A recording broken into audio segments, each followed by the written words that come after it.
Hello दोस्तों, स्वागत है आपका अपना YouTube चैनल में जहां मैथ बनती है आसान। दोस्तों, आज एक ऐसे टॉपिक पर बात करने वाले हैं जो क्लास 9 के वैदिक गणित से लिया गया है, जिसका नाम है सूत्र ऊर्ध्वतीर्य गभ्याम।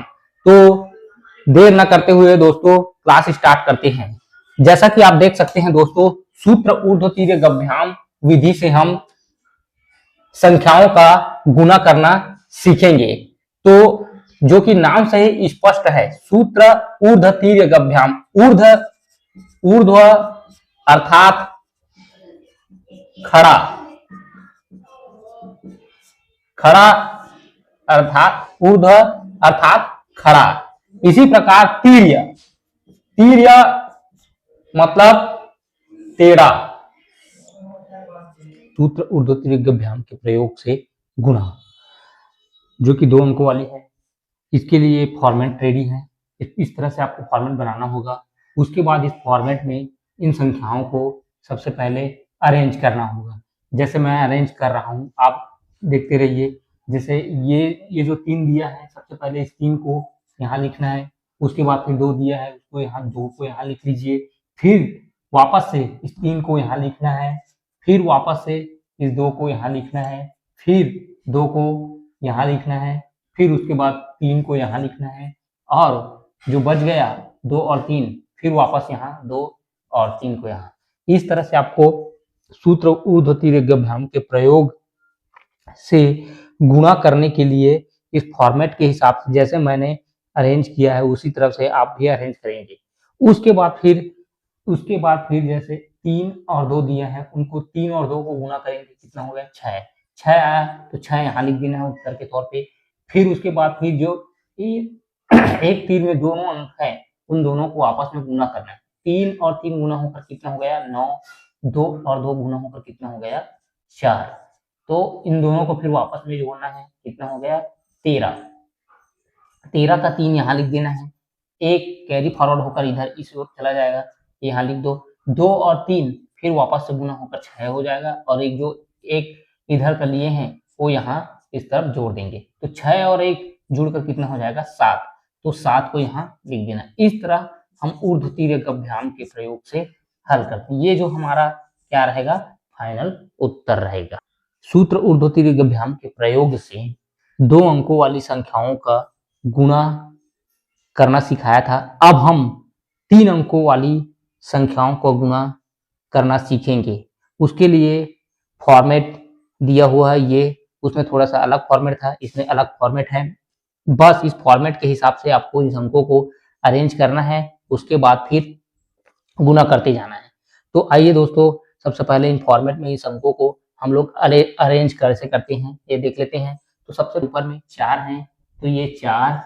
उसके बाद फिर ये क्या है 2 हैं, तो यहाँ 2 लिख लेते हैं नीचे में जस्ट उसी के। उसके बाद फिर 1 जो दिया है सबसे पहले उसके बाद फिर ये 4 को वापस इसी अंक में आते हैं, 4 को 4 को फिर से यहाँ लिखे लीजिए। फिर उसके बाद फिर 2 जस्ट इसी के नीचे में दोस्तों, जस्ट इसी के नीचे में 2 लिखना है। फिर अब दहाई अंक में आते हैं, दहाई अंक वाला 1 ले लेते हैं। उसके बाद फिर दहाई अंक वाला 3 ले लेते हैं नीचे की संख्या का। अब जस्ट इसी के नीचे इसको भी अरेंज कर लेते हैं। अब हम फिर वापस इसी संख्या में आते हैं, 4 फिर 2 जस्ट इसी के नीचे में, फिर 1 यहाँ, फिर 3 को जस्ट इसी के नीचे में, फिर 4 ये और 2 इधर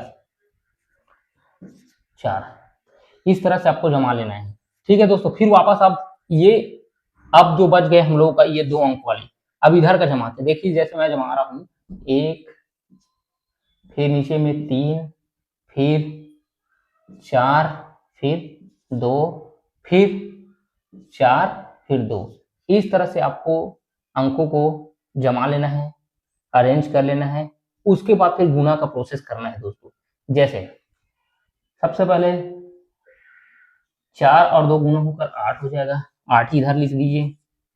उसके बाद फिर जैसा तीर दिया है, तीर का निशान है एरो, उसी एरो वाली संख्याओं को ही आपस में गुना करना है। जैसे 1 और 2 गुना होकर कितना हो गया, 2 हो गया।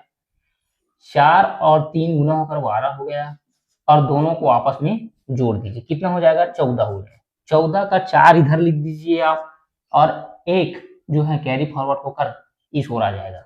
फिर वापस यहाँ एरो वाली संख्याओं को ही आपस में गुना करना है। 4 और 2 गुना होकर 8 हो जाएगा, 1 और 3 गुना होकर 3 हो जाएगा, 4 और 2 गुना होकर वापस 8 हो जाएगा, और जो हम लोगों के पास कैरी फॉरवर्ड होकर 1 इधर आया है उसको भी यहाँ जोड़ दीजिए, और आपस में सबको जोड़ना है।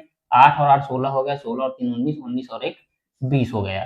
तो 20 का 0 इधर लिख दीजिए, और 2 इधर कैरी फॉरवर्ड हो जाएगा। फिर एरो वाली संख्याओं को आपस में जोड़ना है। 4 और 3 जुड़कर कितना हो जाएगा, सॉरी 4 और 3 गुना करना है 12, 2 और 1 गुना करना है 2, और ये जो इधर से 2 कैरी फॉरवर्ड होकर आया है उसको भी यहाँ जोड़ देना है। तो 12 और 2 14, 14 और 2 16 हो जाएगा दोस्तों। तो 16 का 6 इधर लिखना है, और 1 जो है इधर कैरी फॉरवर्ड होकर आ जाएगा। 4 और 2 फिर से वापस गुना करना है, और ये 8 हो जाएगा, और 1 जो कैरी फॉरवर्ड लिए हैं उसको भी जोड़ देना है। 8 और 1 9। ये जो आया है ये हमारा फाइनल उत्तर रहेगा दोस्तों। इस तरह से आपको 3 अंकों वाली संख्याओं का गुना सूत्र उर्दू तिर्यक अभ्याम के प्रयोग से करते जाना है दोस्तों। वीडियो को आप पॉज कर करके देख सकते हैं और समझ सकते हैं।